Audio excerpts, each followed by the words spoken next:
আলফাডাঙ্গা উপজেলা নির্বাহী অফিসার রিফাত নূর মৌসুমীর সাথে সাংবাদিকদের মতবিনিময়।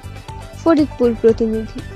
ফরিদপুরের আলফাডাঙ্গা উপজেলায় নবাগত উপজেলা নির্বাহী অফিসার ইউএনও রিফাত নূর মৌসুমী এর সাথে সাংবাদিকদের মতবিনিময় সভা অনুষ্ঠিত হয়েছে।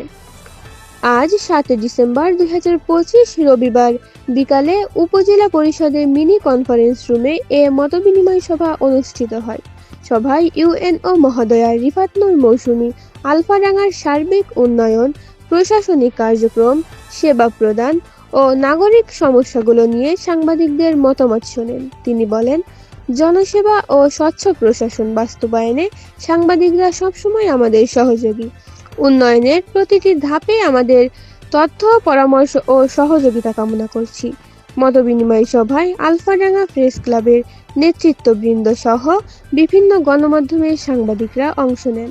তারা নতুন ইউএনওকে আলফাডাঙ্গায় স্বাগত জানান এবং সম্মানিতভাবে কাজ করার প্রত্যাশা ব্যক্ত করেন। শেষে ইউএনও রিফাত নূর মৌসুমী আলফাডাঙ্গার উন্নয়নে সাংবাদিকদের পাশে থাকার প্রত্যয় ব্যক্ত করেন।